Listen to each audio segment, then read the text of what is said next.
ونستغفره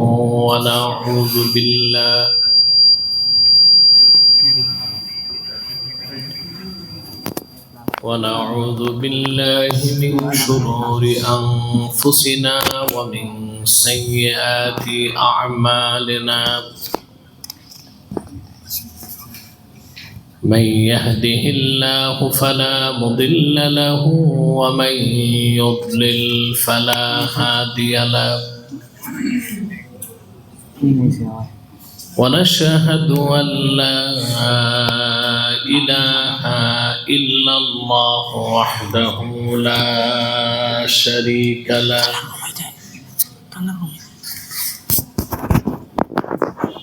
ونشهد أن سيدنا وحبيبنا ومولانا محمدا عبد الله ورسوله صلى الله عليه وعلى آله وصحبه وسلم الذي أكمل الله به قصر النبوة أي ختم الله به النبوة وحكما لا نبي بعده وأعلن في القرآن بالبرهان أن محمدا صلى الله عليه وسلم خاتم النبيين والمرسلين الذي أرسله بالحق بشيرا ونذيرا وداعيا إلى الله بإذنه وسراجا منيرا فقد قال الله تعالى في كلامه المجيد والفرقان الحميد أعوذ بالله من الشيطان الرجيم بسم الله الرحمن الرحيم كيف تكفرون بالله وكنتم أمواتا فأحياكم ثم يميتكم ثم يحييكم ثم إليه ترجعون صدق الله العظيم وصدق رسوله النبي الكريم ونحن على ذلك من الشاهدين والشاكرين والحمد لله رب العالمين إن الله وملائكته يصلون على النبي يا أيها الذين آمنوا صلوا عليه وسلموا تسليما اللهم صل على سيدنا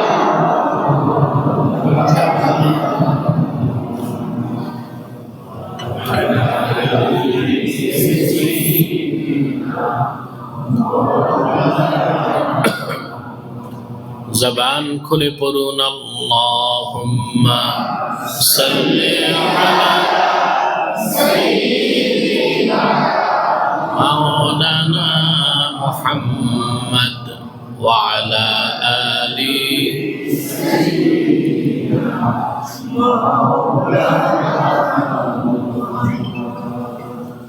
मोहम्मद मुस्तफ़ा नबियों की सरदार है, दोनों जहां की सरकार।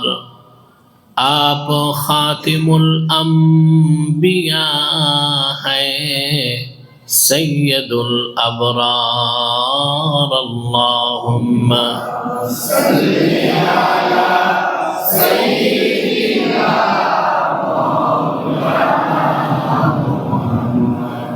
व अला आलि सय्यिदिना।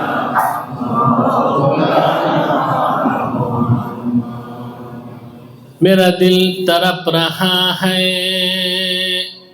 मेरा जल रहा है सीना, ये दवा वही मिलेगी, मुझे ले चलो मदीना। अल्लाहुम्मा सल्ली अला सय्यिदिना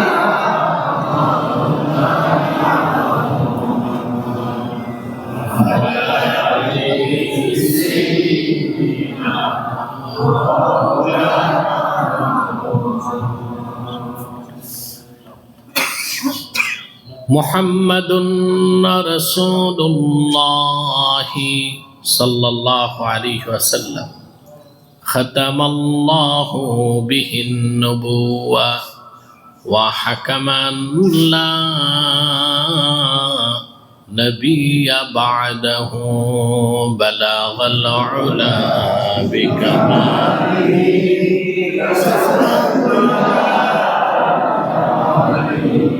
हसनत जमीअ खिसालिही।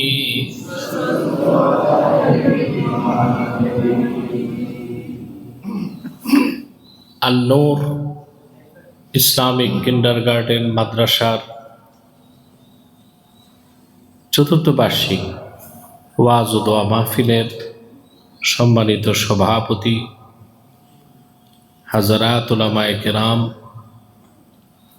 তুলাবায়ে জাম, ঝড় তুফান বৃষ্টি বাদলের মধ্যেও আজকের এই মহতী মাহফিলে যারা উপস্থিত হয়েছেন তাদের সকলকে আমার পক্ষ থেকে হৃদয় নিংড়ানো ভালোবাসা, শুভেচ্ছা এবং অভিনন্দন জ্ঞাপন করছি। সবটুকুন শুকরিয়া আল্লাহ তাআলার জন্য, যিনি আজকের এই বরকতপূর্ণ মাহফিলে আমাদেরকে আসার ও বসার তৌফিক মেহেরবানি করে ভিক্ষা দান করেছেন। সেজন্য আসুন আমরা সকলে একবার অবনত চিত্তে হৃদয়ের আবেগ অনুভূতি উজাড় করে সমবেত কণ্ঠে বলি আলহামদুলিল্লাহ। অগণিত অসংখ্য দরুদ ও সালাম আল্লাহর সৃষ্টির প্রধান আকর্ষণ, বিশ্বসভার সভাপতি, সকল নবী রাসূলগণের মাথার তাজ, শামসুল হিদায়াত, বদরুদ্দুজা, সৈয়দুস সাকালাইন, ইমামুল মুরসালিন, খাতামুন নবিয়্যিন অল মুরসালিন, আফতাবে নবুওয়াত, শাহনশাহে রিসালাত, সরকারে দো জাহান, সুলতানুল মদিনা, নবিয়ুল আম্বিয়া, হুজুরে আকরম, নূরে মুজাসসাম, নূরুন আলা নূর, সৈয়দিনা হাবিবিনা শফিঈনা মাওলানা মুহাম্মদ সাল্লাল্লাহু আলাইহি ওয়াসাল্লামের উপর আল্লাহ তাবারক ওয়া তাআলা যাকে আজ থেকে প্রায় ১,৫০০ বছর আগে প্রেরণ করেছেন সর্বশ্রেষ্ঠ সর্বশেষ নবী ও রাসূল হিসেবে, যার পরে আজ পর্যন্ত পৃথিবীতে অবশ্যই কোনো প্রকার নবী কিংবা রাসূল অবশ্যই আসে নাই, অবশ্যই এখনো নাই, অবশ্যই কিয়ামত পর্যন্ত আসবে না। সম্মানিত সুধী, আপনারা আগ্রহ নিয়ে মাহফিলের আয়োজন করেছেন, কিন্তু আল্লাহর যে সিদ্ধান্ত সেটাই তো মেনে নিতে হয়। এখন ডানে বামে তাকিয়ে দেখেন রোদ উঠতেছে, ঠিক না? আল্লাহ মাঝে মধ্যে পরীক্ষা নেন। রিদা বিল কাযা, আল্লাহর সিদ্ধান্তে খুশি থাকাটাই মুমিনের কাজ। সুবহানাল্লাহ বলেন। এতটা প্রবল বৃষ্টি লাগাতার চলছেই, তারপর তো মাহফিল হয় একেবারে অনিশ্চিত, ঠিক না? আপনারা আশা ছেড়ে দেন নাই, আল্লাহর ঘর মসজিদে বসেছেন। আল্লাহ তো বান্দার সদিচ্ছাটাই দেখেন। কোনটা দেখেন? কতটুক সদিচ্ছার সাথে মাহফিল হচ্ছে এটাই আল্লাহ দেখেন। লোক আসলো কি আসলো না, কতটুক হলো, এটা ধর্তব্য নয়। অন্তরের ইখলাস, নিয়তটাই হচ্ছে সবচেয়ে গুরুত্বপূর্ণ বিষয়। ইব্রাহিম আলাইহিস সালাম হযরত ইসমাইলকে জবাই করতে চেয়েছেন। জবাই করতে পেরেছিলেন?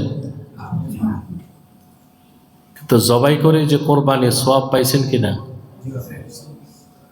জবাই করলে, কোরবানি হলে যে সওয়াবটা হতো তা পেয়েছেন না? কারণ আল্লাহ তাআলা হযরত ইব্রাহিমের সদিচ্ছা দেখেছেন। কি দেখেছেন? সদিচ্ছা দেখেছেন যে সে তো ছুরি চালাইছে, আমি ছুরিকে চলতে দেই নাই। এই মহিলা কণ্ঠে না, পুরুষের কণ্ঠে বলেন সুবহানাল্লাহ। আল্লাহ ইখলাস দেখেন। আপনাদের যতটুকু সদিচ্ছা নেক নিয়ত, তার বিনিময়ে আল্লাহ তাআলা পূর্ণ মাত্রায় আপনাদেরকে পুরস্কার দান করুন। কিছু নসিহত করার জন্য আমি কোরআন কারীম সূরা বাকারা থেকে 28 নম্বর আয়াত তেলাওয়াত করেছি। বলুন তো কোন সূরা? আয়াত নাম্বার 28। এই আয়াতকে কেন্দ্র করেই কিছু কথা বলবো ইনশাআল্লাহ। ভূমিকাতে একটি কথা বলবো, দুপুর টাইম বৃষ্টি বাদল, শয়তান ওয়াসওয়াসা দিবে, কিন্তু নড়াচড়া করতে পারবেন না। আমরা আল্লাহর ঘরে কিছুক্ষণ পর আমি আপনাদের সকলকে নিয়ে একসাথে হাত তুলব, দোয়া কবুল হবে। এককভাবে দোয়া কবুল হতেও পারে, নাও হতে পারে। আমরা সম্মিলিত হাত তুলব, তাকে ফেরত হবে? বলেন না। আমি একটা হাদিস শোনাচ্ছি। আল্লাহর হাবিব ইরশাদ করেছেন, মা রাফা কওমুন আকুফাহুম ইলাল্লাহি তাআলা ইয়াসআলুনাহু শাইআন ইল্লা কানা হাক্কান আলাল্লাহি আইয়াদা ফি আইদিহিম আল্লাযী সালু। আল্লাহর হাবিব ইরশাদ করেছেন, আমার উম্মতের কোন একটি দল যদি আল্লাহর কাছে সম্মিলিতভাবে হাত পেতে কিছু চায়, আল্লাহর উপর হক হয়ে যায়, তারা যা চায় আল্লাহ তাদের হাতে তাই ঢেলে দেন। আমরা একসাথে হাত তুলবো না? আমাদের দোয়াও কবুল হবে, গুনাহও মাফ হবে। এটা আমরা খুশি না বেজার? কে কে খুশি হাত তুলে দেখে। শয়তান ওয়াসওয়াসা দিতে পারবে না তো? হাত নামা। আসুন তেলাওয়াতের মাধ্যমে আলোচনায় প্রবেশ করি।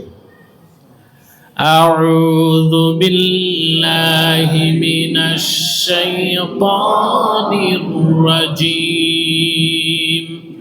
বিসমিল্লাহির রাহমানির রাহিম। কাইফা তাকফুরুনা বিল্লাহি ওয়া কুনতুম আমওয়াতান ফাআহইয়াকুম সুম্মা ইউমীতুকুম সুম্মা ইউহয়ীকুম সুম্মা ইলাইহি তুরজাউন। সূরা বাকারা 28 আয়াত নাম্বার 28। এই আয়াত কেন আলোচনার জন্য নিলাম, এই আয়াতটিকে কেন্দ্র করে এই কথা বলবো কেন, প্রশ্ন আসে না? আমার দিকে তাকান, মনোযোগ রাখেন। আমি দেখতে পাচ্ছি বাংলাদেশের সমাজ ও রাষ্ট্রে, ব্যক্তি ও পরিবারে পচন ধরেছে। বেনামাজির সংখ্যা বেড়ে চলছে, জেনা ব্যভিচার, খুন খারাপি, লুটপাট, চুরি চামারি আনুপাতিক হারে বেড়ে চলছে। মদ, নেশা, জুয়া, অনলাইন জুয়া, পরকীয়া, মানুষের জমি দখল, দুর্নীতি, ঘুষ, লুটপাট বেড়েই চলছে। গভর্নমেন্ট আসে, গভর্নমেন্ট যায়, জাতির কোনো পরিবর্তন হয় না। এর মূলভীত কারণ কি? আমি কারণ খুঁজে দেখেছি একটাই, সেটা হচ্ছে ভোগবাদ। ভোগবাদ, মানুষ যখন বেশি ভোগবাদী হয় তখন সে গুনাহের কাজে লিপ্ত হয় বেশি। আর যখন তার দৃষ্টিভঙ্গি আখেরাতমুখী হয় তখন সে পাপাচার থেকে বেঁচে থাকে, গুনাহ করলেও আল্লাহর কাছে নতমস্তকে ক্ষমা প্রার্থনা করে। তাহলে বোঝা যাচ্ছে আখেরাতের বিশ্বাস, পরকালের জবাবদিহিতার বিশ্বাস যত বেশি আমাদের অন্তরে মজবুত হবে, আমরা তত বেশি খারাপ কাজ ছেড়ে আলোকিত মানুষ, পবিত্র মানুষ, খাঁটি মুসলিম হতে পারব। ব্যক্তি যখন ঠিক হয়, পরিবার ঠিক হয়ে যায়, পরিবারগুলো ঠিক হলে সমাজ ঠিক হয়, সমাজ ঠিক হলে রাষ্ট্র ঠিক হয়ে যায়। সমাজ ঠিক হলে রাষ্ট্র কি হয়? আপনি সনদ একটা কেন, প্রতি বছর একটা করে সনদ করবেন। সংবিধান সংস্কার করুন আর সংশোধন করুন। জাতির মানুষের চরিত্র যদি সংশোধন করতে না পারেন, সনদ আর সংবিধান পরিবর্তন করে জাতির পরিবর্তন আসতে অসম্ভব। এটা কি অসম্ভব? সেজন্য আজকে আখেরাতের উপর কিছু কথা বলবো। আমার যুবক ভাইদের উদ্দেশ্যে নসিহতটা বিশেষভাবে থাকবে। আল্লাহ তাআলা বলেন, কাইফা তাকফুরুনা বিল্লাহ, কিভাবে তোমরা আল্লাহর কুদরতকে অস্বীকার করছো। কুনতুম আমওয়াতান ফাআহইয়াকুম, তোমরা ছিলে মৃত, তিনি তোমাদের জিন্দা করেছেন। সুম্মা ইউমীতুকুম, অতঃপর আবার তিনি তোমাদের মৃত্যু দিবেন। সুম্মা ইউহয়ীকুম, আবার তোমাদেরকে জীবিত করবেন। সুম্মা ইলাইহি তুরজাউন, অতঃপর সকলেই তোমরা সম্মিলিতভাবে মহান আল্লাহর কাছে প্রত্যাবর্তিত হবে। বলেন সুবহানাল্লাহ। অপারেটর কই? দাঁড়াও, সাউন্ডটা মোটা হয়ে আছে, চিকন করো, পরিষ্কার করো, রিল্যাক্স করো। প্রিয় বন্ধুগণ, কথা শুনতেছেন তো? আখেরাতের বিশ্বাস ঈমানের মৌলিক বিশ্বাস। আখেরাতের প্রতি যার ন্যূনতম সন্দেহ থাকবে সে মুসলমান হতে পারে। আল্লাহর পক্ষ থেকে যত নবী এসেছেন পূর্বে 1 লক্ষের উপর, তারা 5টা বিষয়ে একমত ছিলেন। কটা বিষয়? সকল পয়গম্বর 5টা বিষয়ের দাওয়াত দিয়েছেন। তাদের শরীয়তে ভিন্নতা ছিল, তাদের কনস্টিটিউশনে ভিন্নতা ছিল, তাদের বিধিবিধানে ভিন্নতা ছিল, ইবাদতে ভিন্নতা ছিল, কিন্তু লাখের উপর পয়গম্বর 5টা বিষয়ে একমত ছিলেন। লক্ষাধিক পয়গম্বর প্রথম যে বিষয়ে একমত ছিলেন তা হচ্ছে লা ইলাহা ইল্লাল্লাহ, আল্লাহ ছাড়া কোনো মাবুদ নাই। এই পেগাম এই দাওয়াত দিয়েছেন 1 লক্ষের উপর পয়গম্বর। আমরা একটু বড় গলায় বলি সুবহানাল্লাহ। যারা ভাবছে বৃষ্টির কারণে মাহফিল হচ্ছে না, ওরা একটু বুঝুক না মাহফিল হচ্ছে। জি হয়।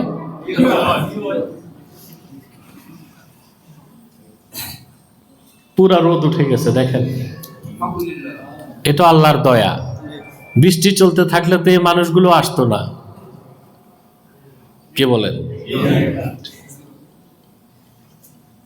কয়টা বিষয় একমত ছিল?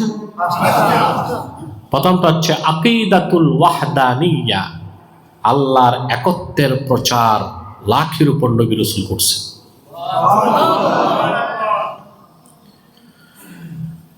দ্বিতীয় যে বিষয়ে লক্ষাধিক পয়গম্বর একমত ছিলেন তা হচ্ছে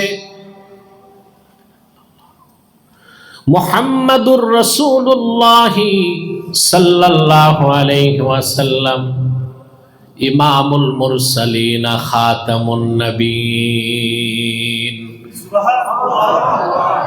আদম থেকে ঈসা পর্যন্ত 1 লক্ষের উপর পয়গম্বর প্রচার করেছেন।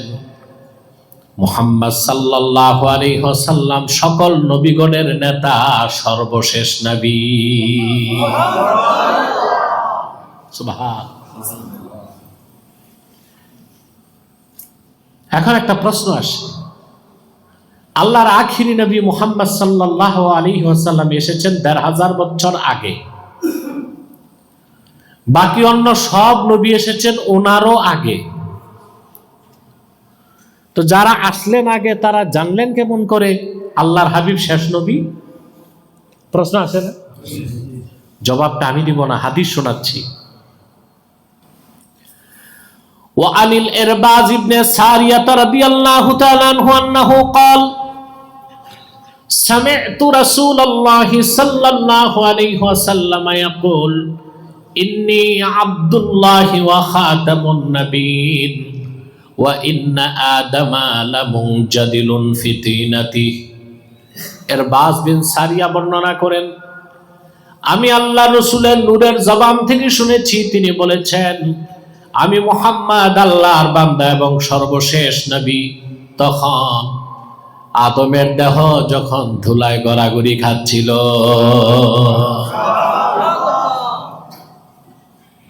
আদম থেকে ঈসা সকল নবী আল্লাহর পক্ষ থেকে জেনেছিলেন আখিরি নবী, নবীগণের নবী, রাহমাতুল্লিল আলামিন মুহাম্মদ সাল্লাল্লাহু আলাইহি ওয়াসাল্লাম আল্লাহর সর্বশেষ নবী ও রাসূল, সকল নবী রাসূলগণের ইমাম।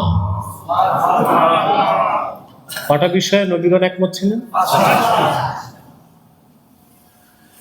তৃতীয় যে বিষয়ে লাখের উপর পয়গম্বর একমত ছিলেন তা হচ্ছে ইবাদত লিল্লাহি ওয়াহদা, দাসত্ব বা গোলামি হবে একমাত্র আল্লাহর জন্য। কার জন্য? চতুর্থ যে বিষয়ে সমস্ত পয়গম্বরগণ একমত ছিলেন তা হচ্ছে সালাত, নামাজ। আল্লাহর পক্ষ থেকে এমন একজন নবী আসেন নাই যিনি নামাজ পড়েন নাই, নামাজ পড়ার কথা বলেন নাই।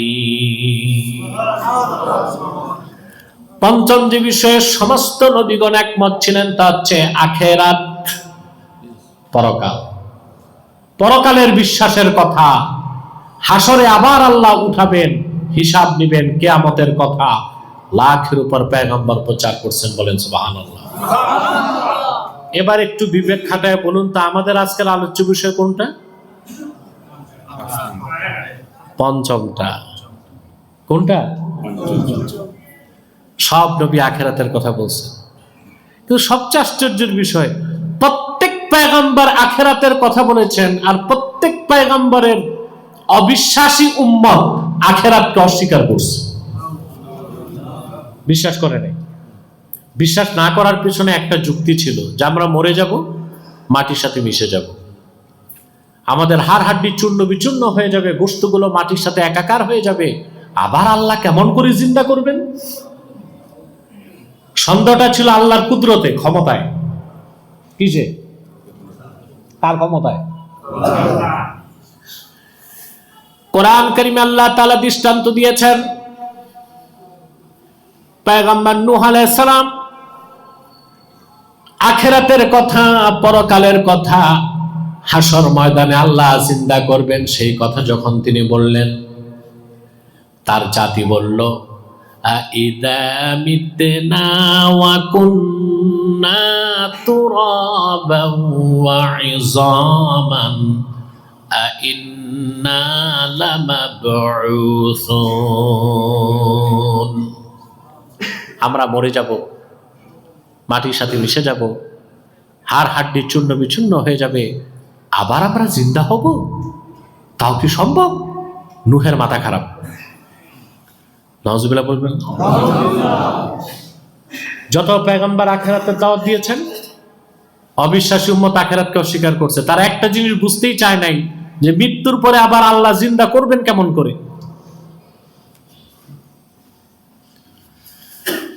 আল্লাহর আখিরি নবী, নবীগণের মাথার তাজ, আমার নূর নবীজি মুহাম্মদ মুস্তাফা সাল্লাল্লাহু আলাইহি ওয়াসাল্লাম মক্কার কুরাইশ কাফেরদেরকে ১৫০০ বছর আগে যখন আখিরাতের কথা বললেন, পরকালে আল্লাহ জিন্দা করবেন, হিসাব নেবেন, এই কথাগুলো যখন বললেন, মক্কার কুরাইশ কাফেররা অস্বীকার করে বলল, মা হিয়া ইল্লা হায়াতুনাদ দুনিয়া নামুতু ওয়া নাহয়া ওয়া মা ইউহলিকুনা ইল্লাদ দাহর।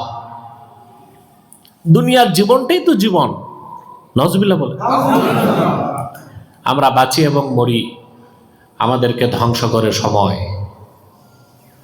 ১৫০০ বছর আগে কাফেরদের যে ডায়লগ ছিল, বর্তমান যুগের তথাকথিত প্রগতিশীল, জড়বাদী, প্রকৃতি পূজারী প্রগতিশীলদের একই ডায়লগ। দেখবেন অ্যাডভার্টাইজ দেয়, জীবন তো একটাই। জীবন একটাই, অ্যাডভার্টাইজ দেয় না? জীবন তো একটাই, উপভোগ করুন। অ্যাডভার্টাইজের ফাঁকে কুফুরি কথা। আল্লাহ বলতেছেন না, এটা দুনিয়ার জীবন, আখিরাতে আছে আরেকটা জীবন। এই যে জীবন একটাই, এই কথাটা কাদের? মক্কার না, ওরা তো কত কাফের, ওদের নাপাক নাম নিবেন না মসজিদে। মক্কার কুরাইশ কাফেররা এই কথা বলেছিল যে জীবন একটাই, আমরা মরি এবং বাঁচি। নাউজুবিল্লাহ বলবেন। সময় আমাদেরকে ধ্বংস করে, সময় আমাদেরকে ধ্বংস করে। ওরা বলল যে আমরা পৃথিবীতে বেঁচে থাকি আর মরি, এর জন্য সময় দায়ী। সময় ফুরায়, আমরা মরে যাই। এখনো অ্যাডভার্টাইজের ফাঁকে এই কথা বলা হয়, জীবন একটাই, উপভোগ করুন। নাউজুবিল্লাহ। মক্কার কুরাইশ আবার বলল, আইদা মিতনা ওয়া কুন্না তুরাবান ওয়া ইযামান আইন্না লামাবউসুন আওয়া আবাউনাল আউয়ালুন।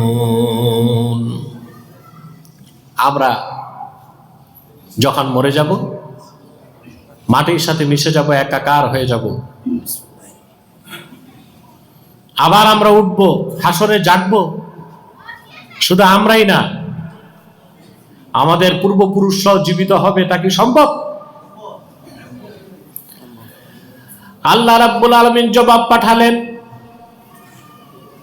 কুল ইন্নাল আউয়ালিনা ওয়াল আখিরিনা লামাজমুউনা ইলা মিকাতি ইয়াউমিন মা'লুম। হাবিব সাল্লাল্লাহু আলাইহি সাল্লাম, আপনি বলুন, শুধু তোমাদের কি নয়, পূর্ববর্তীদের, পরবর্তীদের সকলকে আল্লাহ তাআলা জিন্দা করে একদিন এক জায়গায় হাজির করে দিবেন। আশ্চর্য হবেন, মক্কায় যত কাফের ছিল, এদের মধ্যে সবচেয়ে নিকৃষ্ট ছিল 25 জন। কতজন? এই 25 জন কাফেরের অনেকেই বিশ্বাস করতো আল্লাহ আছে, বিশ্বাস করত। অনেকে বিশ্বাস করতো মুহাম্মদ সাল্লাল্লাহু আলাইহি সাল্লাম আল্লাহর প্রেরিত রাসূল, স্বীকার করতো না। কিন্তু 25 জনের একজনে এমন ছিল না যে আখিরাতকে বিশ্বাস করত। কথা বুঝতে পারছেন? আবু জেহেল নিজেও বিশ্বাস করতো একজন স্রষ্টা আছে, নাম কি? আল্লাহ। এটা জানেন আপনারা? আবু জেহেল বিশ্বাস করতো একজন স্রষ্টা। মক্কায় এমন একজন কুরাইশ কাফের ছিল না যে নাস্তিক ছিল, সবাই আস্তিক ছিল। কি ছিল? স্রষ্টাকে বিশ্বাস করত, আল্লাহ আছে বিশ্বাস করত, তিনি এক, এটা বিশ্বাস করত না। এটা আমার কথা না, কোরআন শরীফে আল্লাহ বলেন, ওয়ালা ইন সাআলতাহুম মান খালাকাস সামাওয়াতি ওয়াল আরদা ওয়া সাখখারাশ শামসা ওয়াল কমারা লা ইয়াকুলুন্নাল্লাহ।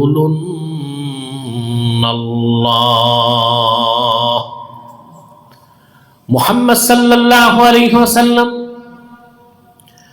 আপনি যদি মক্কার কুরাইশ কাফেরদেরকে জিজ্ঞেস করেন এই আকাশ ও জমিনকে কে সৃষ্টি করেছেন, চাঁদ এবং সূর্যকে কে নিয়ন্ত্রণ করেন, তারা বলবে আকাশ ও জমিন যিনি সৃষ্টি করেছেন, চাঁদ এবং সূর্যকে নিয়ন্ত্রণ করেন, তিনি হলেন আল্লাহ।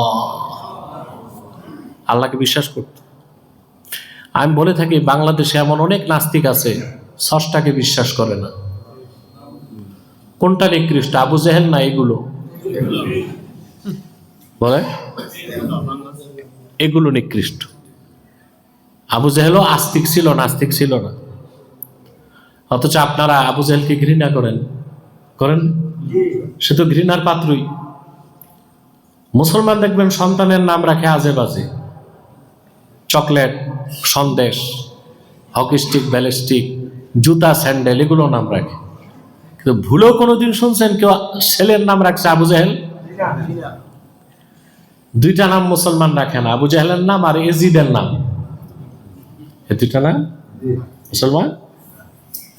সে আবু জেহেলও নাস্তিক ছিল না, অ্যাথিস্ট ছিল না, আস্তিক ছিল। আপনাদের দেশে এমন মুসলিম নামদারি লোক আছে 100% নাস্তিক, নামগুলো সুন্দর সুন্দর, নুরুল আম্বিয়া, মুজাহিদুল ইসলাম, সাদেক খান, আবেদ খান, কিন্তু নাস্তিক। কিন্তু কি এগুলো বুঝেন, টের পান? এরাই বাংলাদেশের বড় শত্রু, এরাই বাংলাদেশের। তা আবু জেহেল কি নাস্তিক ছিল? আস্তিক ছিল। আরো আশ্চর্য তথ্য দিচ্ছি, আল্লাহর হাবিবের ব্যাপারে আবু জেহেলের ধারণা কি ছিল তা শুনলে অবাক হয়ে যাবেন। মক্কা শরীফে একজন বুদ্ধিজীবী ছিল কাফেরদের মধ্যে, তার নাম ছিল আখনাস বিন শারিক। কি নাম? আখনাস, আখনাস বিন শারিক। বুদ্ধিজীবী ছিল, পণ্ডিত মানুষ। তোমরা কথা বলো না বাম পাশে। পণ্ডিত মানুষ ছিল, বুদ্ধিজীবী মানুষ ছিল। বুদ্ধিজীবী এখন আসে না দেশে? এদের কি কাজ কাম আছে? কিছু কিচ্ছু নাই, বুদ্ধি বেচে বেচে খায়।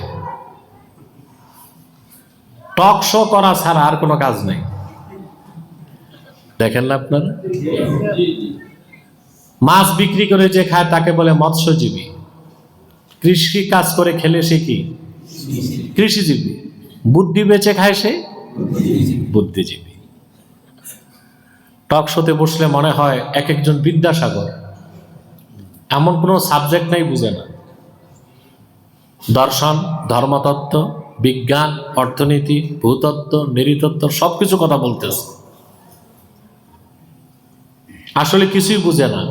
বুঝে না যে তাও বুঝে না, বুঝে না যে।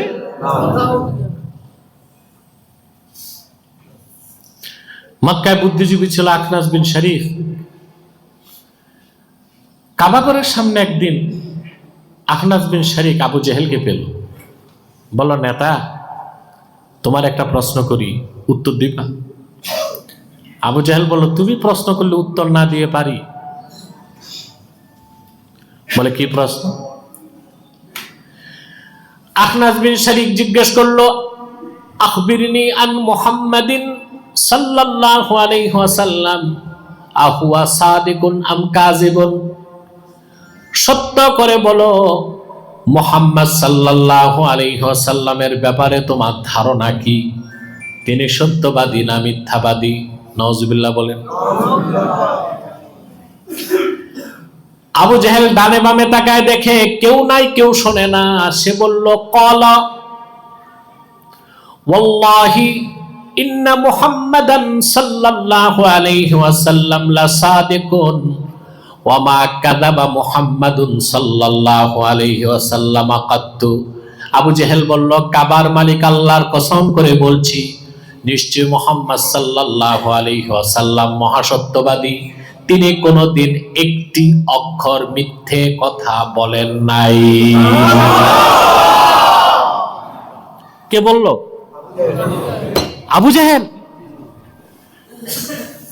কিন্তু শাহাদা স্বীকার করে নাই।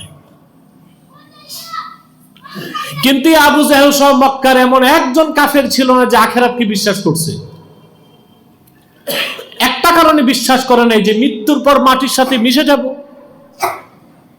আবার আল্লাহ জিন্দা করবেন কেমন করে। তো সন্দেহটা আল্লাহর প্রতি ছিল না, সন্দেহ ছিল আল্লাহর ক্ষমতার প্রতি। কথা বলেন। আল্লাহ তখন সূরা বাকারায় 28 নম্বর আয়াত নাজিল করে দিলেন, কাইফা তাকফুরুনা বিল্লাহি ওয়া কুনতুম আমওয়াতান ফাআহইয়াকুম সুম্মা ইউমীতুকুম সুম্মা ইউহয়ীকুম সুম্মা ইলাইহি তুরজাউন। অবিশ্বাসীরা, কাফেররা আল্লাহর কুদরতকে কিভাবে অস্বীকার করো? আল্লাহ কেন পারবেন না জিন্দা করতে? কুনতুম আমওয়াতান, তোমরা তো ছিলেই মৃত। ফাআহইয়াকুম, তিনি তোমাদেরকে মৃত থেকে জিন্দা করছেন। সুবহানাল্লাহ কইবেন। সুম্মা ইউমীতুকুম, আবার তিনি তোমাদের মৃত্যু দিবেন। সুম্মা ইউহয়ীকুম, আবার জিন্দা করবেন। তো মৃত থেকে যিনি জিন্দা করলেন, জিন্দার পরে আবার মৃত্যু দেন, তিনটা কাজ যিনি পারলেন, মৃত্যুর পর আবার তিনি জিন্দা করবেন, এটা ওনার জন্য কঠিন না সহজ? এবার আয়াতের ব্যাখ্যাটা মোটামুটি বুঝাইছে না? কথা বলেন। আমি একটু ব্যাখ্যা দিচ্ছি। আমরা কি আসলে মৃত ছিলাম? মায়ের পেটে ছিলাম, এক ফোঁটা বীর্য, জীবিত না মৃত? জোরে মাতো না। রক্তপিণ্ড, গোস্তপিণ্ড, গোস্তপিণ্ডের আগে রক্তপিণ্ড, তার আগে বীর্য, তার আগে কিছুই না, অস্তিত্বই ছিল না। নাম ছিল, উল্লেখ করার মতো কিছু ছিলাম?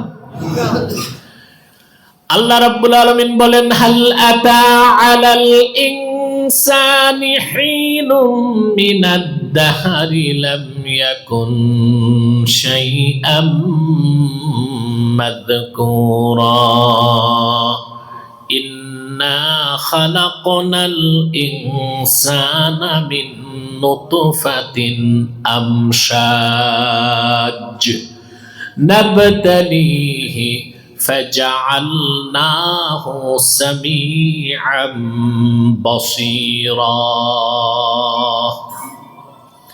আল্লাহ রাব্বুল আলামিন বলেন, মানুষের কি এমন একটা মুহূর্ত পার হয় নাই যখন সে উল্লেখযোগ্য কিছুই ছিল না? গেছে আপনার এই সময়? কথা বলেন। যার বয়স 50, 51 বছর আগে নাম ছিল কিছুই না। এই কিছুই না থেকে কিছু বানালেন কে? আল্লাহ। আরো কিছু? আল্লাহ। সবকিছু দিয়া দুনিয়ায় পাঠালেন কে? আল্লাহ। কিভাবে? তাও তিনি সূরা মুমিনুনে বলেন, ওয়ালাকাদ খালাকনাল ইনসানা মিন সুলালাতিন মিন তিন ثم جعلناه نطفة في قرار مكين ثم خلقنا النطفة علقة فخلقنا العلقة مضغة فخلقنا المضغة عظاما فكسونا العظام لحما ثم أنشأناه خلقا آخر فتبارك الله أحسن الخالقين আল্লাহ রাব্বুল আলামিন বলেন, আমি মানুষকে সৃষ্টি করেছি ভিজা মাটির নির্যাস থেকে। সুবহানাল্লাহ। আল্লাহ বলেছেন তিন মানে ভিজা মাটি। ভিজা মাটির নির্যাস থেকে আমি মানুষ তৈরি করছি। এক ফোঁটা বীর্যের আকারে। আপনার মনোযোগ নাই মাহফিলে, অ্যাটেনশন এই দিক। একটু ভালো মতো বসেন, ঘুমাবেন না, ঝুমবেন না, দিলটা খুলে ফেলুন।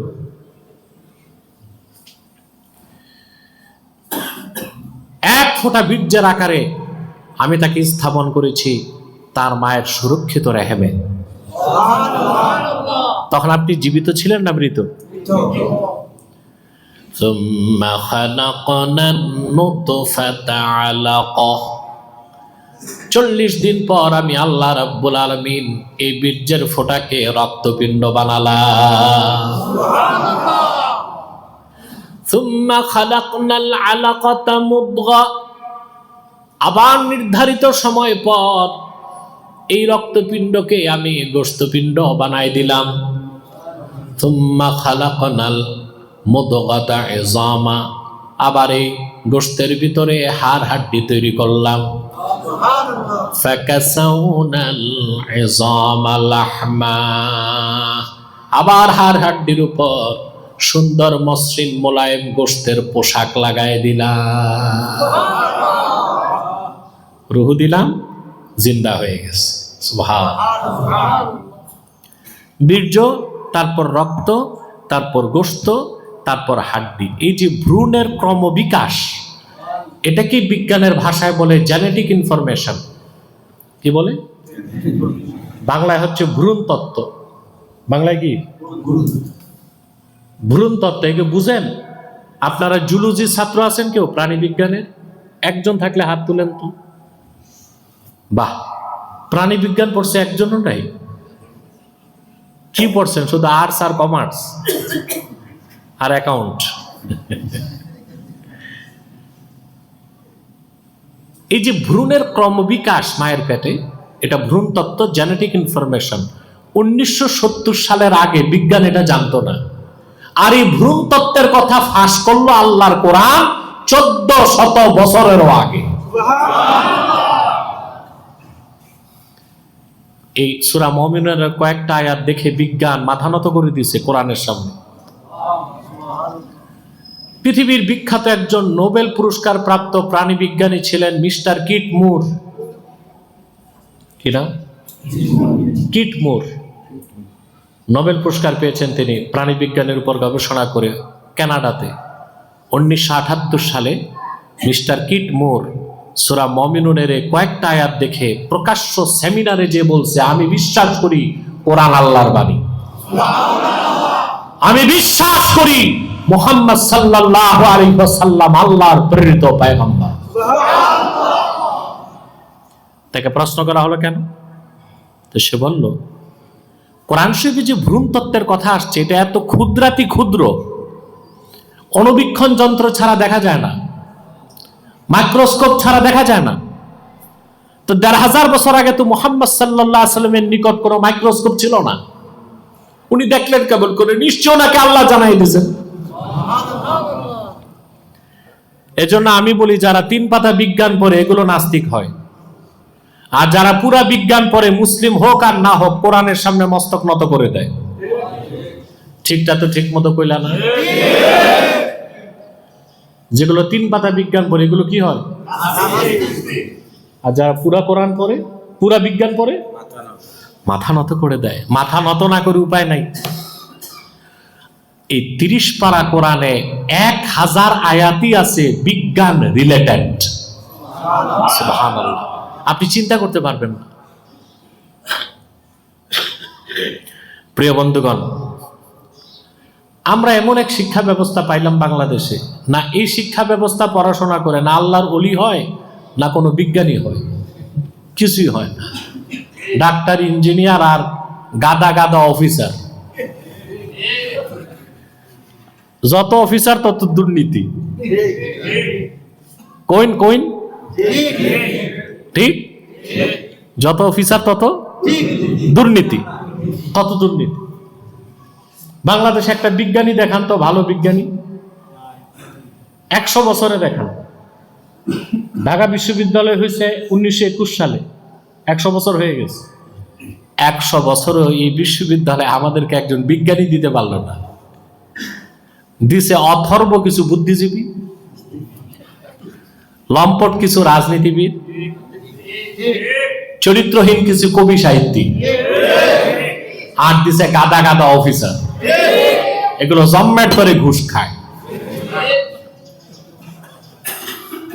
আপনারা শুনেছেন স্বরাষ্ট্রমন্ত্রী বলেছে বিগত 16 বছরে 30 লক্ষ কোটি টাকা বিদেশে পাচার হয়েছে। রাজনীতিবিদদের পক্ষে 1 টাকাও পাচার করা সম্ভব না যদি চুরিতে সচিবরা সহযোগিতা না করে। সচিবরাও হাজার হাজার কোটি টাকা পাচার করছে। আমার কথা, রাজনীতিবিদরা না পালায় গেছে, সচিবগুলো তো আছে, এগুলো ধরো, এগুলোকে শাস্তির আওতায় আনা উচিত। যদি বর্তমান পিরিয়ডে দুর্নীতিবাজ সচিবদের দৃষ্টান্তমূলক বিচার হতো, ভবিষ্যতের সচিবরা ঘুষ খাওয়ার আগে 3 গ্লাস পানি খেত। আমরা এমন এক শিক্ষা ব্যবস্থা পাইছি, এই পড়াশোনায় না আল্লাহর ওলি হয়, ভালো মানুষ হয়, না বিজ্ঞানী হয়, দার্শনিক হয়, কিচ্ছু হয় না। বিজ্ঞানী কি করছি আমরা বলেন? পৃথিবীর মানুষ শুরু করলো নৌকা দিয়ে, এখন তারা সাবমেরিন বানায়, আর আমরা নৌকায় দমকল ফিট করে ট্রলার বানাইছি। জাপান 100 বছর আগে রিক্সা বানালো, এখন তারা রকেট বানায়, আর আমরা সেই রিক্সায় মোটর ফিট করে টেসলা বানাইছি। এ হচ্ছে আমাদের বিজ্ঞান আর আবিষ্কার। কথা বলেন, তাই না? অন্তত মাদ্রাসার যারা পড়াশোনা করে একটা দিক ঠিক আছে, ওদের আখেরাতটা ঠিক রাখতে পারে, এলেম অর্জন করে, দুনিয়া পাক আর না পাক। কিন্তু স্কুল কলেজে যারা পড়তেছে, ভার্সিটিতে, না স্কুল হ্যায় না উস্কুল হ্যায়, না ইধার কা না উধার কা। ঠিক না ভাই? তো বলছিলাম 3 পাতা বিজ্ঞান পড়লে মানুষ নাস্তিক হয়, আর পুরা বিজ্ঞান পড়লে মাথা নত হয় কোরআনের সামনে। সুবহান। আল্লাহ পাক বলেন, কুনতুম আমওয়াতান ফাহইয়াকুম, তোমরা ছিলে মৃত, আল্লাহ তোমাদের জিন্দা করেছেন। লক্ষ্য করে দেখেন মুসলমান, আপনার কোনো অস্তিত্ব ছিল না, আপনি ছিলেন কিছুই না। তার থেকে আল্লাহ পাক 1 ফোঁটা বীর্যের আকারে আপনাকে মায়ের পেটে রাখলেন। ধাপে ধাপে ক্রমে ক্রমে 9 মাস 10 মাসে আপনাকে আল্লাহ তাআলা পরিপূর্ণ সৃষ্টির আকার দিয়া দুনিয়ায় পাঠিয়ে দিলেন। পৃথিবীতে আসলেন, কোনো খুঁত নাই, খুঁত, কোনো অসামঞ্জস্যতা নাই, কোনো অসংলগ্নতা নাই, সব কিছু প্রি প্ল্যান। সুবহানাল্লাহ। সব কিছুর মধ্যে আল্লাহ একটা গাণিতিক হিসাব রেখে দিয়েছেন। নাক সাইজ মতো, কান জায়গা মতো, আঙ্গুলগুলো সুবিন্যস্ত, কোনো খুঁত নাই। অথচ তিনি আপনাকে বানালেন অন্ধকার মায়ের পেটে। পৃথিবীতে অন্ধকার কোনো ফ্যাক্টরিতে মাল উৎপাদন হয় সম্ভব? ফ্যাক্টরিতে আলো লাগে না? বিদ্যুৎ ছাড়া ফ্যাক্টরি চলে? সবচেয়ে বেশি আলো বাতাস লাগে টেক্সটাইলে, ফ্যাব্রিক্সে, গার্মেন্টসে। ঠিক না? মেহনত করে ওরা টি শার্ট বানায়, কত কিছু আছে, সায়েন্টিফিক ইনস্ট্রুমেন্ট আছে, জিএম আছে, এজিএম আছে, ডিজিএম আছে, চেয়ারম্যান আছে, এমডি আছে, হাজার হাজার শ্রমিক আছে, এইচআর আছে, কোয়ালিটি ম্যানেজমেন্ট অফিসার আছে। সব কিছুর পর দেখা যায় টি শার্ট ছিদ্র একটা পাওয়া গেছে। এই টি শার্ট বিদেশ যাবে? এটা ডিসকোয়ালিফাইড। এটা উঠবে গুলিস্তান হকার্স মার্কেটে। পোড়া কপাল, বাঙালির কপাল, এটা জুটবে। 1000 টাকারটা 50 টাকা, কারণ ছিদ্র আছে, খুঁত আছে, এটা বিদেশ। আপনাকে আল্লাহ তাআলা তৈরি করলেন কোথায়? চিন্তা করে দেখেন। মায়ের পেটে চামড়ার 3টা স্তর, তারপরে গোশত, তারপরে রক্ত, তারপর মায়ের রেহেম, তারপর ভিতরে পর্দা। 7টা পর্দার ভিতরে আল্লাহ আপনাকে সৃষ্টি করলেন, কোনো খুঁত নাই, কোনো অসংলগ্নতা নাই। এটা কিভাবে সম্ভব? বিজ্ঞানের কাছে তার জবাব নাই, কোরআন হাদিসে জবাব আছে। সুবহানাল্লাহ বল। জবাবটা শুনবেন। হাদিসটি মুআজাম তাবারানীতে আছে, হাদিসটি বুখারী শরীফও ভিন্ন শব্দে এসেছে। আল্লাহর হাবিব সাল্লাল্লাহু আলাইহি ওয়াসাল্লাম ইরশাদ করেছেন, পিতার বীর্যের প্রথম ফোঁটা মায়ের পেটে প্রবেশ করার সঙ্গে সঙ্গে আল্লাহ রাব্বুল আলামিন একজন ফেরেশতা মায়ের পেটে পাঠায় দেন।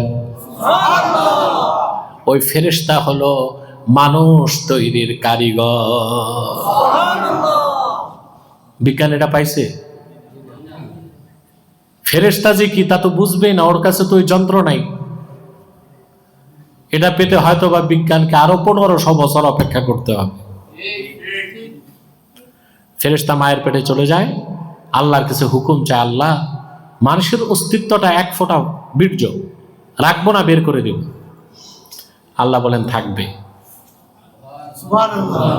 40 দিন পর রক্তপিণ্ড হয়। ফেরেশতা বলে, আল্লাহ এখন তো রক্তপিণ্ড কি করবো? আল্লাহ বলেন থাকবে গোশতপিণ্ড। ফেরেশতা জিজ্ঞেস করেন, মুখাল্লাকাতুন আম গায়রু মুখাল্লাকাত? মাবুদ, এটা পরিপূর্ণ সুরত লাভ করবে না অকাল গর্ভপাত করাই দিব? ইনকমপ্লিট অ্যাবর্শন, অকাল গর্ভপাত হয় না? রক্ত ভেঙ্গে পেটের বাচ্চা ডেস্ট্রয় হয়ে যায়, হয় কি না? একবার যদি ভেঙ্গে রক্ত ছুটে, দুনিয়ার কোনো ডাক্তার, কবিরাজ, বিজ্ঞানী আছে ঠেক দিতে পারবে? কার হুকুম? ফেরেশতা জিজ্ঞেস করে, মুখাল্লাকাতুন আম গায়রু মুখাল্লাকা, এটা কি পরিপূর্ণ আকৃতি পাবে না দুনিয়া যাওয়ার আগে তাকে ভ্যানিশ করে দিব? আল্লাহ বলেন থাকবে। ফালাম্মা আরাদাল্লাহু আন ইয়াকজিয়া খালকাহ, আল্লাহ যখন চান সৃষ্টিটাকে পূর্ণাঙ্গ রূপ দিয়া জীবিত দুনিয়ায় পাঠাবেন, ফেরেশতা জিজ্ঞেস করেন, যাকারুন আম উনসা, এটা নর হবে না নারী হবে, ছেলে হবে না মেয়ে হবে? আল্লাহ বলেন ছেলে হবে। জেন্ডার সিলেকশন, লিঙ্গ নির্ধারণ হয়ে যায়, ছেলে হয়। আল্লাহ বলেন মেয়ে হবে, লিঙ্গ নির্ধারণ হয়ে যায়, মেয়ে হয়ে যায়। ছেলে কেন হয়, মেয়ে কেন হয়, কিভাবে হয়?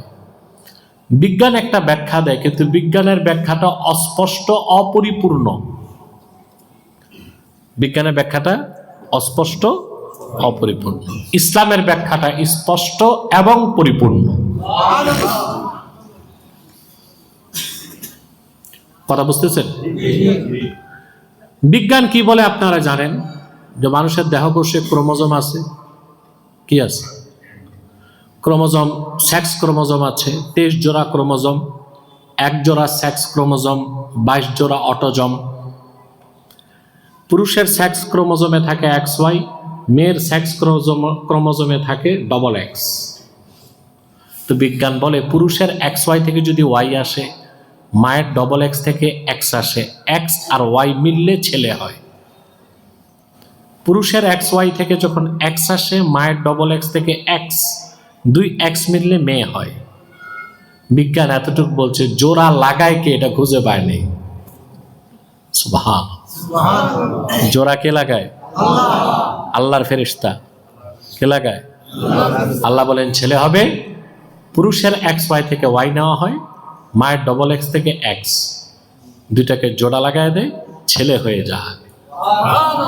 আল্লাহ বলেন মেয়ে হবে, ফেরেশতা পিতার XY থেকে X নেয়, মায়ের XX থেকে X নেয়, 2X জোড়া লাগায় দেয়, মেয়ে হয়ে যায়। তো বিজ্ঞানেরটা অপরিপূর্ণ অস্পষ্ট, ইসলামেরটা পরিপূর্ণ স্পষ্ট। আমরা কোনটা নিব, ইসলাম না বিজ্ঞান? ইসলাম ঠিক রেখে যতটুকু বিজ্ঞান নেওয়া যায় নিব। আর যে বিজ্ঞান মানতে গেলে ইসলাম ছাড়তে হয়, ওই রকম বিজ্ঞানকে লাথি মারব। ঠিক না? প্রিয় বন্ধুগণ, খুব মনোযোগ। আমি বসছি 1 ঘন্টা হয়ে গেছে, 1 ঘন্টা চলে গেছে, বুঝেন নাই? আপনারা তো বললেন না হুজুর 1 ঘন্টা হয়েছে তো। আর কিছু সময় কষ্ট দেব ইনশাআল্লাহ। রোদ উঠছে, বৃষ্টি বন্ধ হয়েছে, এ মানুষগুলো আসতেছে এখন। কেন বৃষ্টির মধ্যে তো আসা যাইতো, যদি আজকে এমন হইতো মাঠে ফ্যামিলি কার্ড দেওয়া হবে।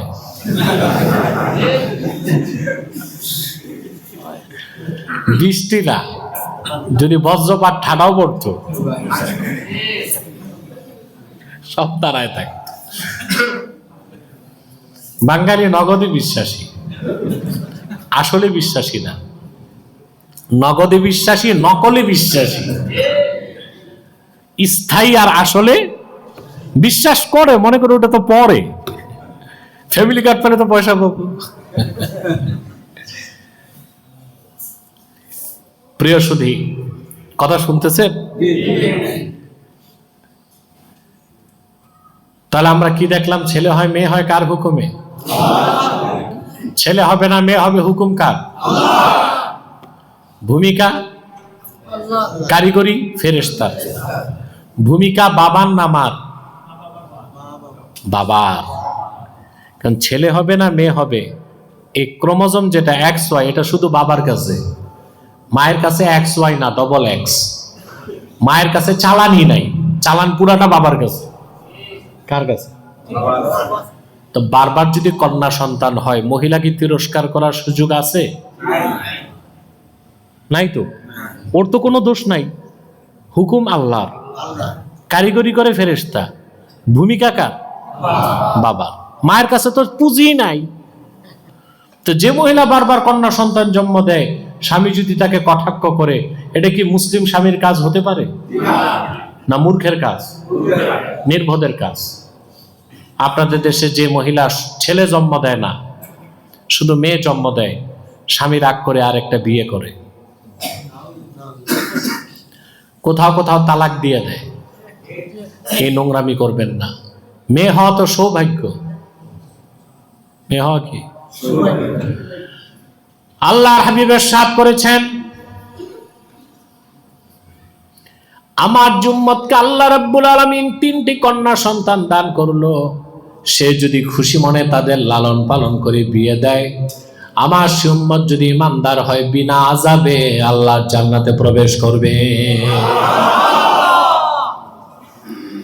3 জন মেয়ে থাকলে এই খোঁজ খবর, 30 জন ছেলে তো এই খোঁজ খবর নাই। আমরা এতক্ষণ আলোচনায় কি বুঝলাম? কুনতুম আমওয়াতান ফাহইয়াকুম, তোমরা ছিলে মৃত, আল্লাহ তোমাদের জিন্দা করছেন। কে জিন্দা করছেন? আল্লাহ। সুম্মা ইউমীতুকুম, আবার তিনি তোমাদের মৃত্যু দিবেন। দেন কি না? পৃথিবীতে এমন একটা নাস্তিকও কি আছে যে মৃত্যুকে বিশ্বাস করে না? নাস্তিকরা মৃত্যু বিশ্বাস করে কি না? কি হলো এটা? জেনারেটর আছে নাকি? কোনো উঠাউঠি করবেন না, চুপচাপ বসে থাকুন, জিকির করুন লা ইলাহা ইল্লাল্লাহ, লা ইলাহা ইল্লাল্লাহ, লা ইলাহা ইল্লাল্লাহ, লা ইলাহা ইল্লাল্লাহ, লা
লিয়াবলুয়াকুম আইয়ুকুম আহসানু আমালা।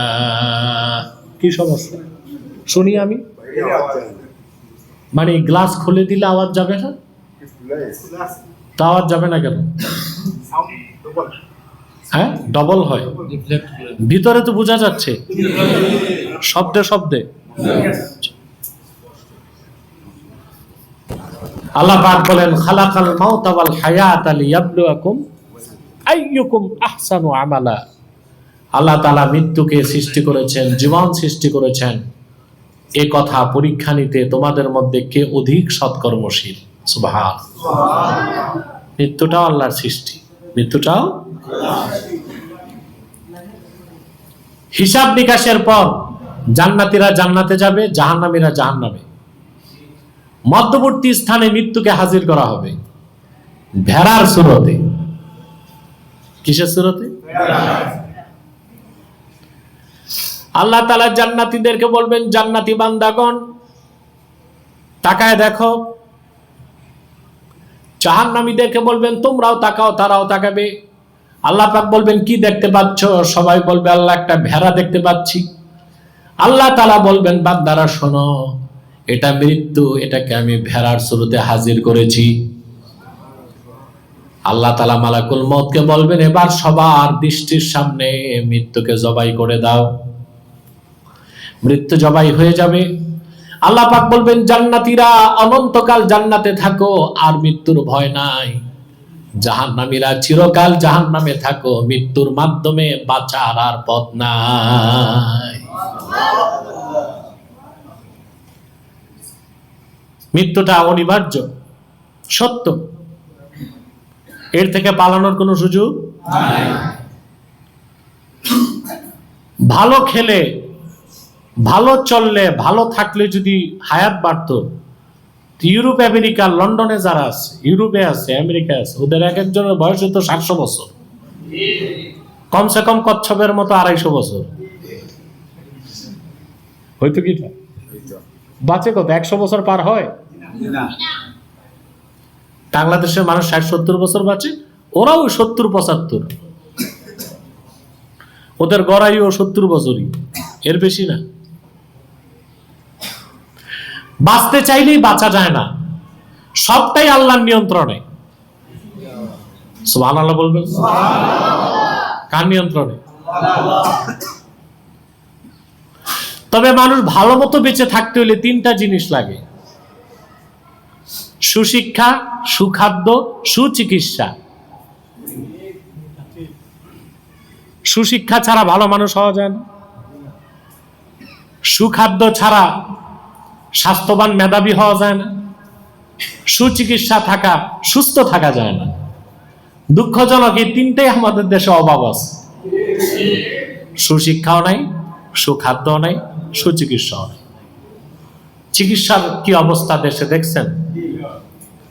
হসপিটালগুলোতে ঢুকলে মনে হয় বাংলাদেশের সবচেয়ে নোংরা জায়গা সরকারি হাসপাতালগুলো, ঠিক না? বেসরকারি তো ভিন্ন কথা, প্রচুর টাকা লাগে। আমার দেশের গরিব মানুষের ওই টাকা নাই যে বেসরকারিতে যে বিশ্বমানের চিকিৎসা নেবে। আছে? দেশের প্রত্যেকটা জেলাতে একটা সদর হাসপাতাল আছে।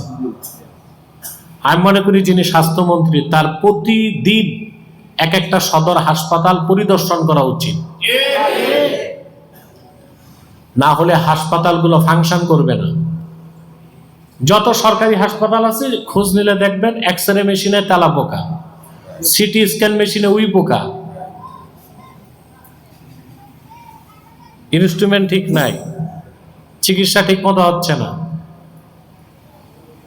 তাহলে মানুষের ভালোভাবে বেঁচে থাকতে সুচিকিৎসা লাগে, সুখাদ্য লাগে, কিন্তু বেঁচে থাকতে চাইলেই 1000 বছর বাঁচার সুযোগ নাই। মৃত্যু আসবেই, মৃত্যু আসবে। আল্লাহ রাব্বুল আলামিন বলেন কুল ইন্নাল মাউতাল্লাযী তাফিররুনা মিনহু ফাইন্নাহু মুলাকীকুম। হাবিব আমার মুহাম্মদ সাল্লাল্লাহু আলাইহি ওয়াসাল্লাম, আপনি মানব জাতিকে বলে দেন, নিশ্চয়ই যে মৃত্যু থেকে তোমরা পলায়ন করছো, অবশ্যই মৃত্যু তোমাদেরকে সাক্ষাৎ করবে। বাঁচার উপায় আছে? কোন সুযোগ? নির্ধারিত সময় মৃত্যু আসবে। অকাল মৃত্যু বলে কিছু নাই। অকাল মৃত্যু বলতে সব নির্ধারিত সময়ই মৃত্যু হয়। তিনটা কথা বুঝলেন? আমরা ছিলাম মৃত, আল্লাহ জীবিত করছেন, আবার আল্লাহ মৃত্যু আমাদেরকে তিনিই দেন। চতুর্থ কথাটাই বুঝা বাকি, সুম্মা ইউহয়িকুম, আবার তিনি তোমাদেরকে জীবিত করবেন। পারবেন? এতক্ষণ যে ব্যাখ্যা শুনলেন, পারবেন?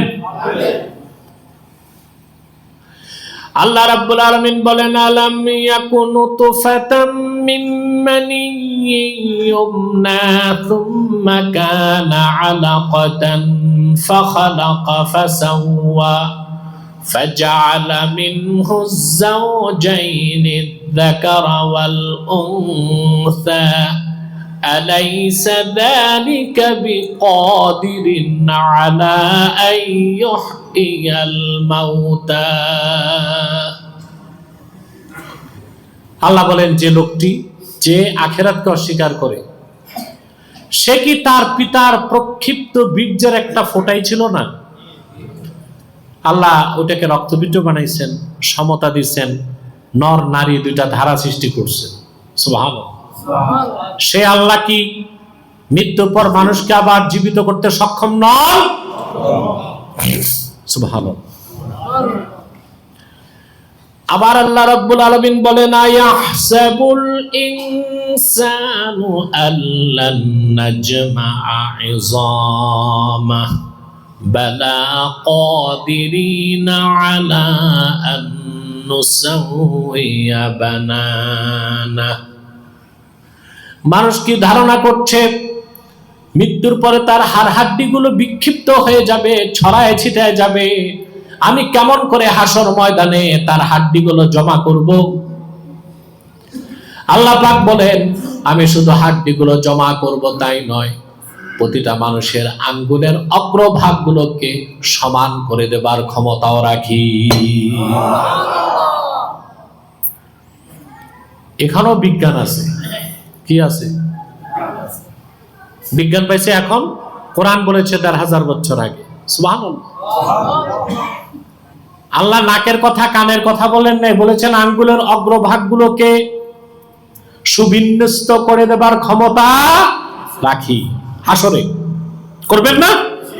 তা আঙ্গুলের অগ্রভাগের কথা বলছেন কে? আঙ্গুলের অগ্রভাগই তো ফিঙ্গারপ্রিন্ট। এটা কি? সুবহানাল্লাহ।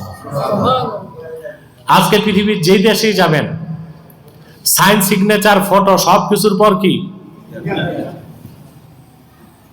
এটা ১ নাম্বার দলিল। আপনি বদরুদ্দিনের ছেলে সদরুদ্দিন, বাড়ি বিয়ানী বাজার, জন্ম ১৯৭৮ সালে। আপনার সকল আইডেন্টিটি মেইন হচ্ছে বিজ্ঞান। এই ফিঙ্গারপ্রিন্টের ব্যবহার করতেছে এখন, আর আল্লাহ ইঙ্গিত দিয়ে রাখছেন ১৫০০ বছর আগে। ৮০০ কোটি মানুষ যদি থাকে, ৮০০ কোটি মানুষের আঙ্গুলের ৮০০ কোটি রকমের ছাপ। আল্লাহ সেই দিকে ইঙ্গিত দিচ্ছেন। আমি যখন হাসরে জিন্দা করব, হাড্ডিগুলো জমা করব তাই না, প্রত্যেকের আঙ্গুলের অগ্রভাগ তার হাতের মধ্যেই থাকবে। সুবহানাল্লাহ। আল্লাহ জিন্দা করবেন না? আল্লাহ তাআলা আমাদেরকে জিন্দা করবেন, হাসর ময়দানে উঠাবেন, তারপর হিসাব নেবেন। কি নেবেন? ১ ঘন্টা ১০ মিনিট আমার লেকচার চলতেছে, ১ ঘন্টা ১০ মিনিটে একটা কথা বাড়ি নিয়ে যাবেন। হিসাবের দিনটা হিসাব করে চলবেন। ঈমান থাকলে আল্লাহর ওলি হয়ে মরবেন। আবার বলছি, হিসাবের দিনটা হিসাব করে চলবেন। তা আখিরাতে আল্লাহ জিন্দা করবেন, এই বিশ্বাস যার নাই ঠিক মতো, ও কি হিসাবের দিন হিসাব করবে? ও নামাজ ছাড়বে, জেনা করবে, ব্যভিচার করবে, সুদ খাবে, দুর্নীতি করবে, রাহাজানি করবে, খুন খারাপি করবে, সব গুনার কাজ করবে। আইন দিয়া ডান্ডা দিয়া মানুষকে দমন করা যায়, মানুষ বানানো যায় না। মানুষকে মানুষ বানাতে আল্লাহর কোরআনের ফোকাস লাগবে। ঠিকটা তো ঠিক মতো কইলা না? ডান্ডা দিয়া কি করা যায়? ঠান্ডা করা যায়, মানুষ বানানো যায়। 23 সালে ইংল্যান্ড সফরে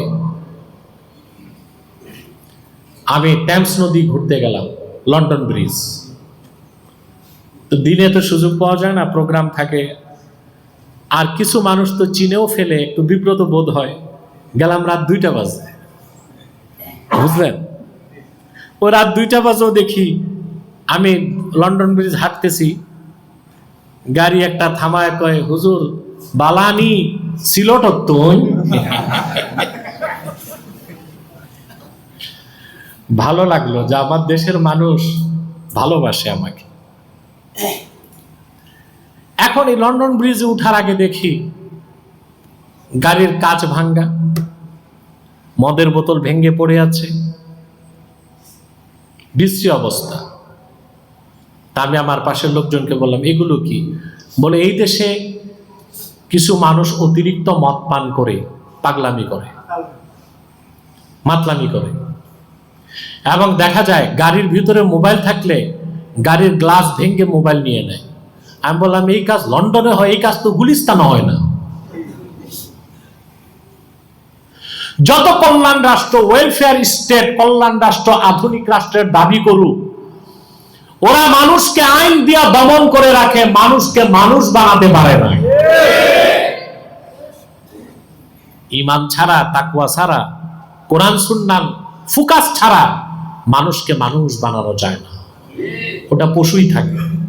কি থাকে? লন্ডন, আমেরিকা, প্যারিস, ওই শহরগুলোতে যদি 1 ঘন্টা বিদ্যুৎ বন্ধ থাকে, কতক্ষণ? 1 ঘন্টা। দেখবেন প্রতিটা শহরে 1 ঘন্টায় কয়েক লক্ষ নারী ধর্ষিত হয়েছে, চুরি হয়েছে, রাহাজানি হয়েছে, মানুষ খুন হয়েছে। ওরা সব কিছু করে আইনকে ভয় পেয়ে। ইসলামের শিক্ষা হচ্ছে আইন লাগবে চেক অ্যান্ড ব্যালেন্সের জন্য, কিন্তু মানুষকে আলোকিত মানুষ বানাতে হবে। পরকালের ভুধু বিশ্বাস ছাড়া, আল্লাহর কাছে হিসাব দিতে হবে, এই টেন্ডেন্সি ছাড়া কখনোই মানুষ ভালো মানুষ হতে পারে না। তাহলে হিসাবের দিনটা হিসাব করে চলবো। আল্লাহ হিসাব দিবেন কয়দিন? একদিন। একদিন। আল্লাহ রাব্বুল আলামিন বলেন, ইয়া আইয়ুহাল্লাযীনা আমানু তাকুল্লাহা ওয়াল তানজুর নাফসুম মা কদ্দামাত লিগাদিন ওয়াত্তাকুল্লাহ ইন্নাল্লাহা খাবীরুম বিমা তা'মালুন। হে ইমানদারগণ, বিশ্বাসীগণ, মহান আল্লাহকে তোমরা ভয় করো, আর প্রত্যেকটা মানুষ যেন চিন্তা করে আগামীকালের জন্য সে কি পাঠিয়েছে। আগামীকাল মানে আজকে শনিবার, কালকে রবিবার। কইছি আল্লাহ যে আগামীকালের কথা বলছে, এটা কি কালকে রবিবার? কিয়ামতের দিন, হিসাবের দিন, যে দিনটা হবে 50,000 বছরের সমান একদিন। সবকিছুর হিসাব তিনি নেবেন। কি করছেন আপনি পৃথিবীতে, প্রতিটা শ্বাস কিভাবে ছাড়ছেন, সব হিসাব আপনাকে দেওয়া হবে। আপনি সব দেখবেন, ভালো কাজ দেখবেন, খারাপ কাজ দেখবেন না। আল্লাহ রাব্বুল আলামিন বলেন, ইয়াউমা তাজিদু কুল্লু নাফসিম মা আমিলাত মিন খাইরিন মুহদারা ওয়া মা আমিলাত মিন সু তাওয়াদ্দু লাউ আন্না বাইনাহা ওয়া বাইনাহু আমাদাম বাঈদা ويحذركم الله نفسه ওয়াল্লাহু রাউফুম বিল ইবাদ। আল্লাহ রাব্বুল আলামিন বলেন, প্রত্যেকটা মানুষ দুনিয়ায় যে ভালো কাজ করেছে সেটা উপস্থিত পাবে। সুবহানাল্লাহ। আজকে যে মসজিদে বসেছেন তা দেখবেন না? পাবেন। আবার প্রতিটা মানুষ যে খারাপ কাজ করেছে তাও সে পাবে, তাও সে দেখবে। নামাজ পড়ে নাই, রোজা রাখে নাই, জিনা করেছে, ব্যভিচার করেছে, সুদ খেয়েছে, ঘুষ খেয়েছে, কার পকেটে 2 আঙ্গুল দিছে, বিচারে বসছে, 2 পক্ষ থেকে আকিস বিড়ির প্যাকেট নিয়েছে। আছে এগুলো? কথা বলেন। 2 পক্ষ থেকেই আল্লাহ বলে নেই। হ্যাঁ, নেই, 2 পক্ষ থেকেই আকিস বিড়ির প্যাকেট নিচ্ছে। যে পক্ষে প্যাকেট বেশি ওই পক্ষে রায়।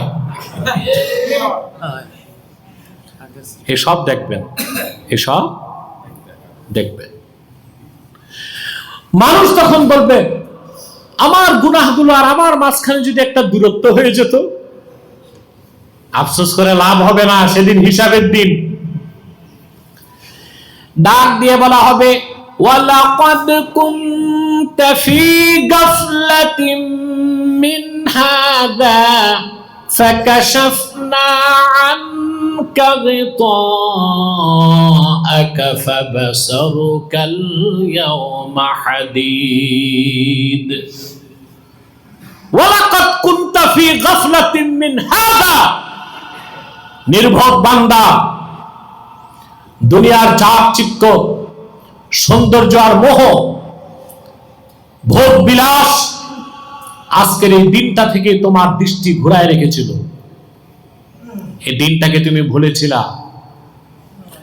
আজ আমি তোমার চোখের পর্দা সরিয়ে দিলাম। তাকাও, মানুষ তাকায় দেখবে মিজানের পাল্লা চালু হয়ে গেছে। জাহান্নামের গর্জন শোনা যায়। আমলনামা প্রস্তুত।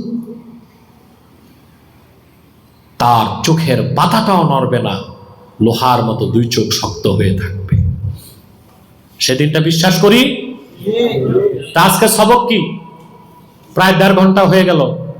বাড়িতে যদি যান, এই 1.5 ঘন্টার আলোচনা বউকে শুনাইতে পারবেন? মনে হয় না। একটা শিক্ষা নিয়ে যান, হিসাবের দিনটা হিসাব করে চলবো। সবাই হিসাবের দিনটা হিসাব করে চলবো।